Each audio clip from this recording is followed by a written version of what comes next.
Here's a Pinterest update that you might have missed. You can actually claim your Instagram account on Pinterest. Now, this is actually a feature that we used to have, but it quite literally disappeared one day. But now it's back, and in today's episode, I'm going to share with you how you claim that Instagram account and also the implications it has on your Pinterest strategy.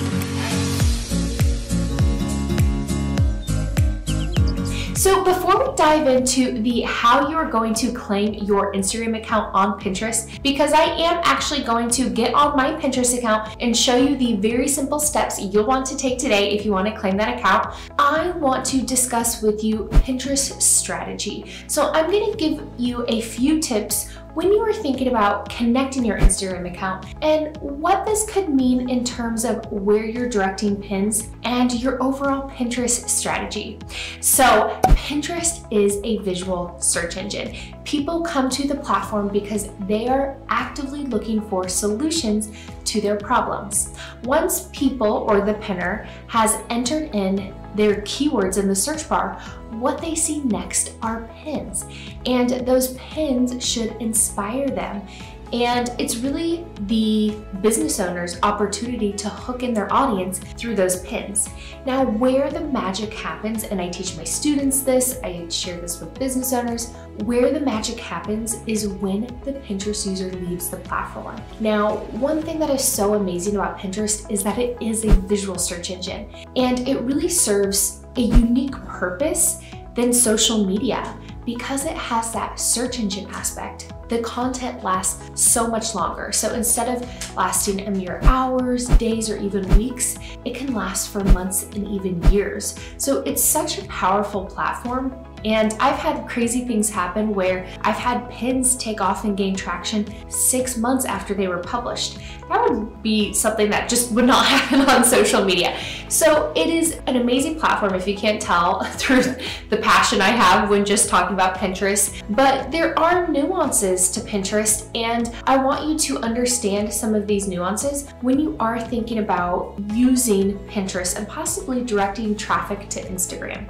So like I was sharing, the magic happens when people are on Pinterest and leave the platform. And that's really the beauty of Pinterest, is that the pinner is used to leaving the platform, where other platforms such as Instagram, TikTok, these platforms have literally been designed to keep us on their platform. So it's so easy to get lost in mindless scrolling and entertainment, and it is a lot of fun to watch Instagram Reels and TikTok videos, or even on Facebook, stay on and keep reading or watch Reels over on Facebook. But Pinterest, because we have that problem and we're actively looking for a solution, we're gathering ideas, or we might be further down what I like to call in the Pinterest funnel, where we are to the point where we need to make a decision and we're ready to make a purchase even. So when we are thinking about driving people from Pinterest to another platform, we have to think about that very strategically, because if we are getting people to leave Pinterest, we want to deliver on whatever we're promising when they leave the platform. So when I am working with clients, something that I do look for is that they have a website. When you have a website, you actually can confirm and should confirm that domain on Pinterest. So you can confirm your domain. I have emilyvales.com claimed and that domain confirmed. And I also have shop.emilyvales.com. So that would be my Shopify, where I sell my digital products. So I can claim both of those. Well, now you can claim your Instagram account. So this is nice, but it also makes me a little nervous as a Pinterest manager / strategist / coach, because I don't want business owners to think that this is necessarily a green light to start driving all of this traffic to Instagram. So as I was sharing, the whole point of Pinterest is to drive traffic. We are getting people to discover us and find us through keywords on Pinterest.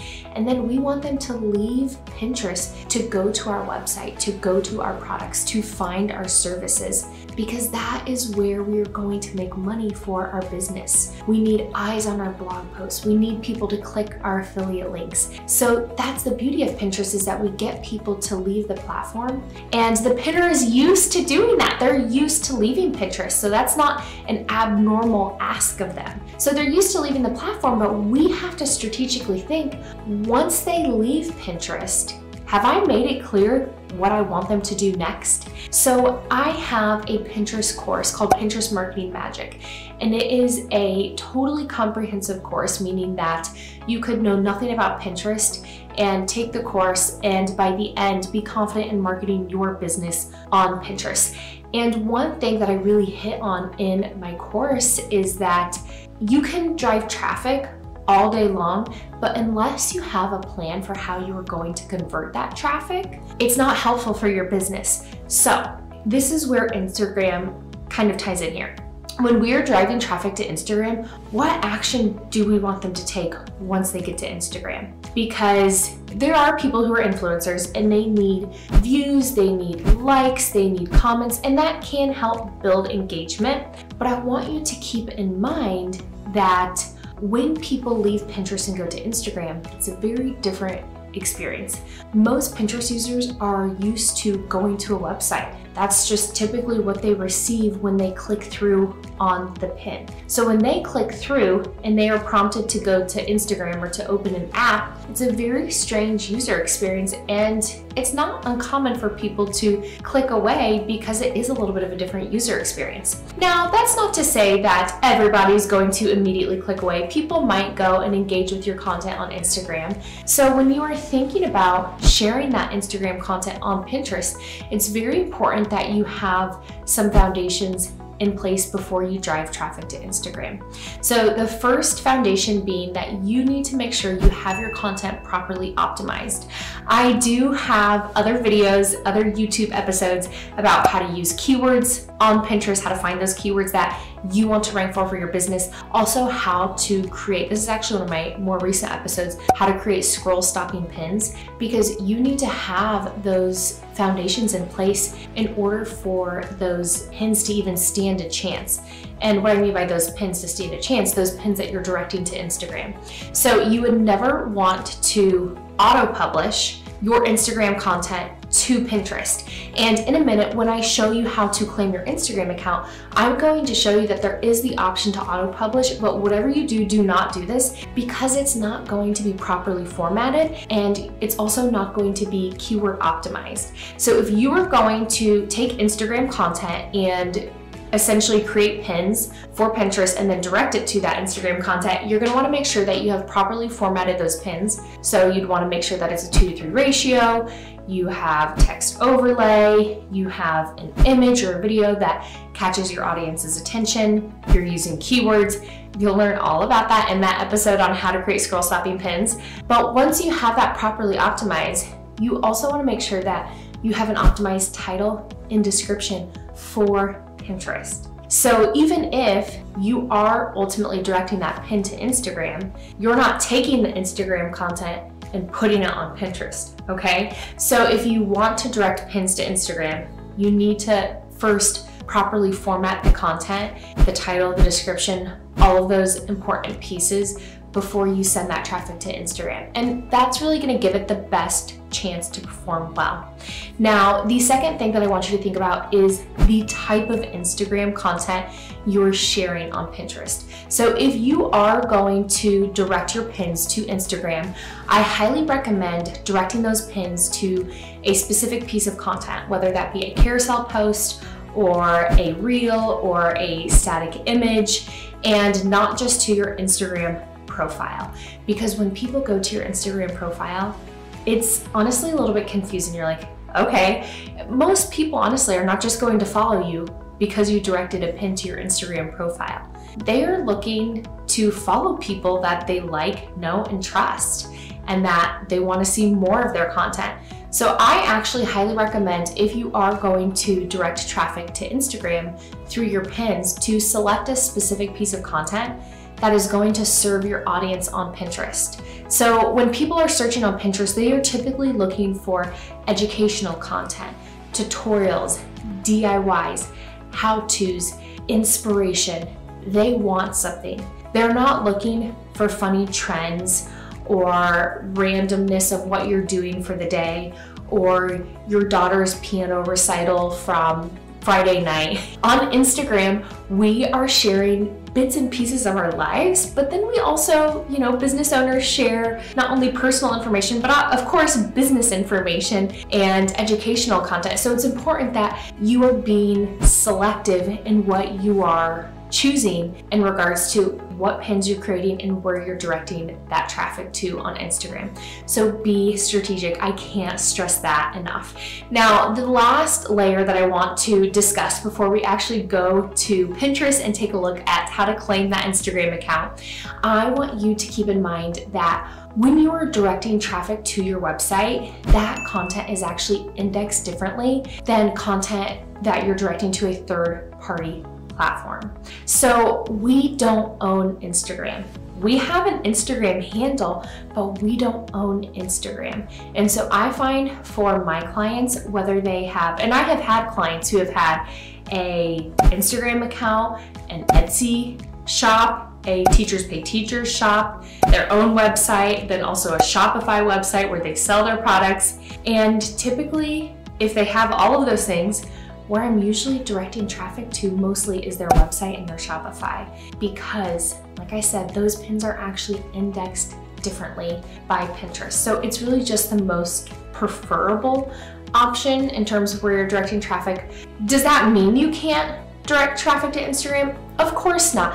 But I just find that when we are directing those pins to those third-party platforms, that they just don't typically perform well. So you kind of have two downfalls of directing traffic to Instagram. One, it is a bit of a strange user experience, and a lot of times people are not expecting to go to another platform. And two, the pins are actually indexed differently. And you have to keep in mind too, as far as business strategy goes, that when you're directing pins to Instagram, you're essentially shifting your traffic from one top of funnel, Pinterest, to another top of funnel, Instagram. So when we are thinking about our business funnel, we're thinking about it, hence a funnel shape. And people being at the top of the funnels, they might just be finding you, they're gathering ideas, inspiration.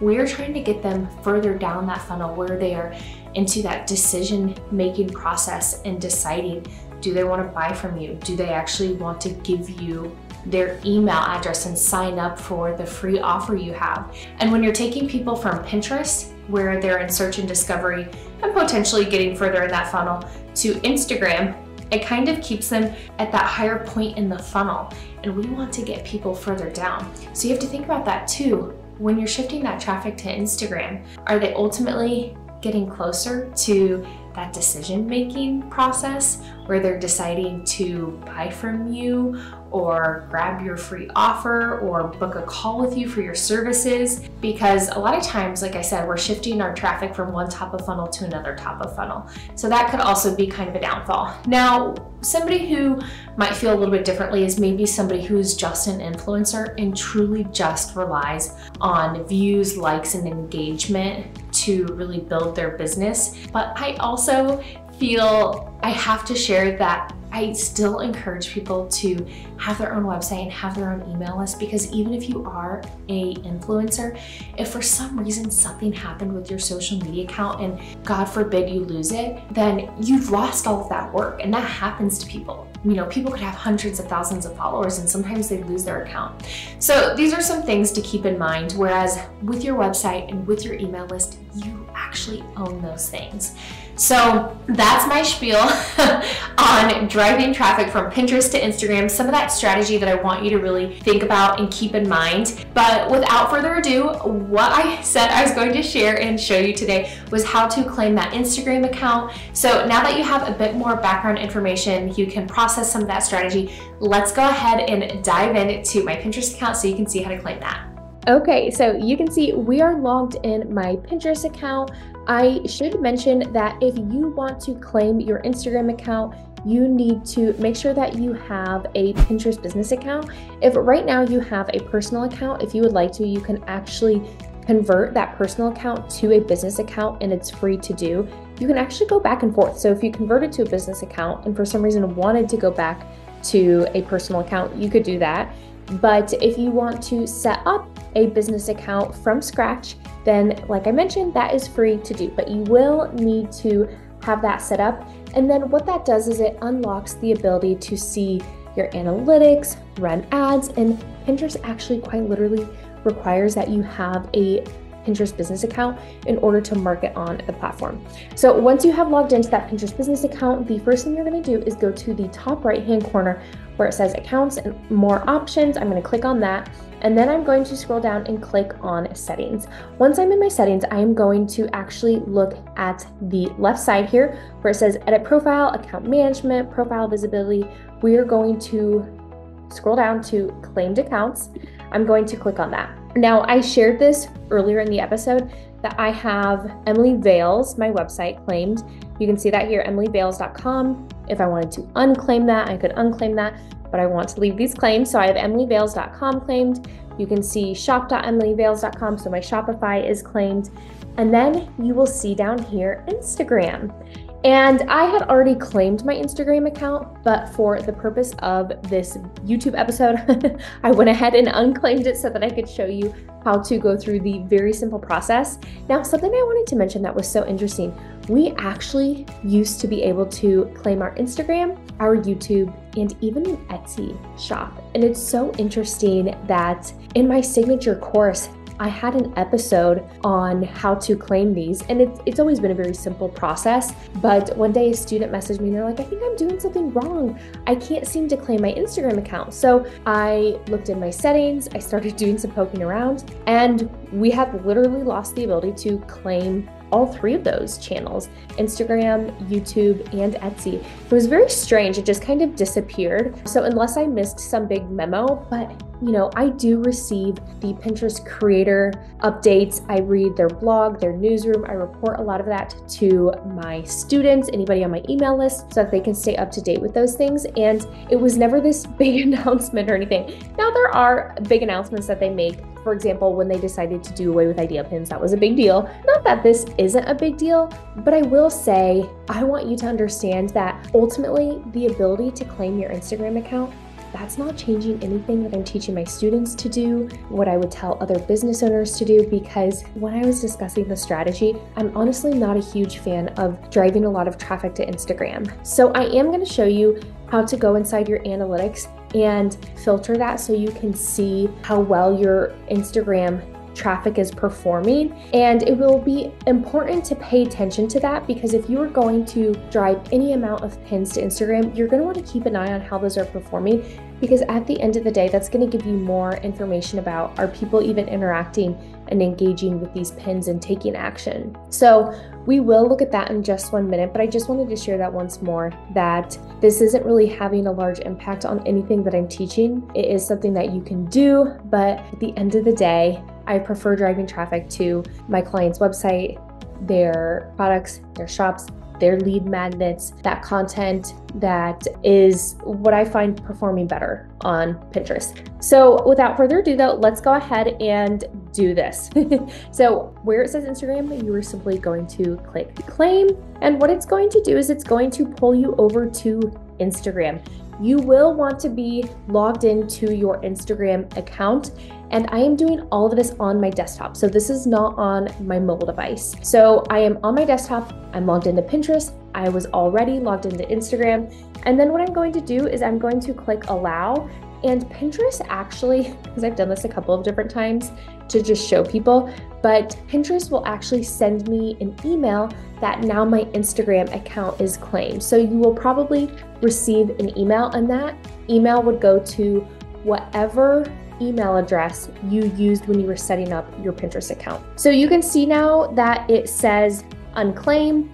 It says your auto-published pins will be saved to your profile or boards. Private Instagram posts will be visible when auto-published. If your Pinterest account or board is private, posts will not be visible to pinners. So when it says select a destination to auto-publish pins, you could select one of these destinations, one of your boards. I would not auto-publish any content to Pinterest from Instagram. So what it would be doing would be taking your Instagram content and auto-publishing it to Pinterest. I would not recommend doing that. As I mentioned earlier in the episode, you are going to want to make sure that that content is properly formatted for Pinterest 2:3 ratio, that it has text overlay, you're using keywords in the title, the description, and every platform is different. And what you write for an Instagram caption is not what you would write for a Pinterest pin description.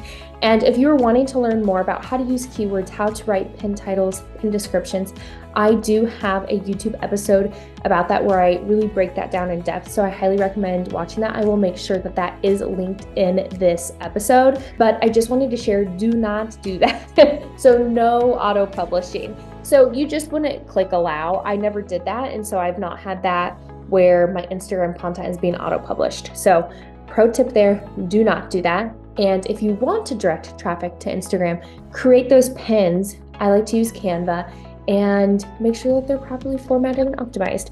So now what we are going to do, we are going to switch gears here a little bit. I'm going to click in the top left-hand corner and go up to settings, because now we have claimed our Instagram account. And what we are going to do is we are going to look at our analytics overview. And what I want to show you here is that when you go to your analytics overview, you can actually filter by Instagram traffic. Okay, so if you were, like I mentioned, if you were deciding to direct any amount of pins to Instagram, I do think that you should check in on this and see how those pins are performing. So it's going to say, you'll see over here, overview, last 30 days. I want you to click on right here where it says more filters, and you are going to scroll down. You'll see audience filters, content filters, claimed accounts. So you will see Instagram, and you are going to want to click on Instagram, apply, and then you will be able to see what that has done over the past 30 days. And this is for my claimed account Instagram. You can see that it has done nothing for me. This is not something I utilize within my Pinterest strategy. I do not direct any pins to Instagram. Where I'm directing my pins to are my website, so mainly my blog posts. I do direct pins to, and they are on my website, so it'll be emilyvales.com, but I have a PDF, a free download for people who are wanting a guide to start their Pinterest manager business. I also have a free Pinterest manager training. For business owners, I have a Pinterest start guide that you can download. Once again, all of this is on my website. I also direct pins to my Shopify. On my Shopify, I have my signature course. I have a course on content repurposing. I have a course on SEO and using keywords on Pinterest. I have a Pinterest Manager Challenge where I teach you how to create your Pinterest Manager portfolio. Lots of different products. So I have a lot of different places that I can send traffic, and it's all on my website, okay? Because I own my Shopify, and I also own my website, emilyvales.com. So those are the two places I'm really directing traffic. Now, I will say I do direct some of my pins to YouTube. I can't apply this filter because we can't claim our YouTube account as of right now, as of the day that I'm creating this video. However, I have noticed that my YouTube videos actually perform fairly well. I do think it has to do partly with the user experience. When I click on a pin that is directed to my YouTube, if I click through, it takes me right to that video. So it's not prompting me to open YouTube on the YouTube app or anything like that. It's a very easy user experience, and they can just start watching that video. And the thing is, into you watching this on YouTube, you're getting a lot of education, value, how-tos, tutorials. It's exactly what people are looking for on Pinterest. So it makes sense. It's helpful, educational, inspiring. So something to keep in mind. So I do direct a portion of my pins to my YouTube videos, and I just try to pay attention to those analytics. I can't see it as easily since I can't filter through just my YouTube account like I could with Instagram or my Shopify or, my regular domain, emilyvales.com, but just something to keep in mind. So that's really where I'm directing my pins to. So pay attention to the analytics. Is it helping you? Are people actually clicking through and going to your Instagram account? And then also track your Instagram growth. So if you are directing a decent amount of your pins, or any portion, honestly, of your pins to Instagram, pay attention. Are you seeing growth on your Instagram? So don't just look at your Pinterest analytics, but I highly recommend also tracking those Instagram analytics so you can see if that's growing and if it's something that you want to continue to do. So this is really an overview of not only how to claim that account. As you can see, it's very simple, essentially a couple clicks of the button, and then also how to take a peek at these analytics. So I do have a full episode if you want to learn more about understanding Pinterest analytics and what impressions mean, engagement, outbound clicks, saves, all of those things, that is really covered in depth in my Pinterest analytics YouTube episode. I will make sure that is linked as well. So let's go ahead and wrap up this episode. So that is how you claim your Instagram account on Pinterest, and this might have been an update that you missed, and actually I think a lot of people probably missed it. So I hope between the strategy and actually seeing how you claim that account, that was super helpful for you. Always keep in mind to pay attention to the analytics so that if you are driving traffic to Instagram, you can see, hey, is this doing anything? Is this helping me? Always check out those analytics. And I do have another YouTube episode all about understanding your Pinterest analytics. So I would love for you to subscribe to my channel. Let me know in the comments if this was helpful, what other questions you have, and I can't wait to see you soon in next week's episode. Bye for now, friends.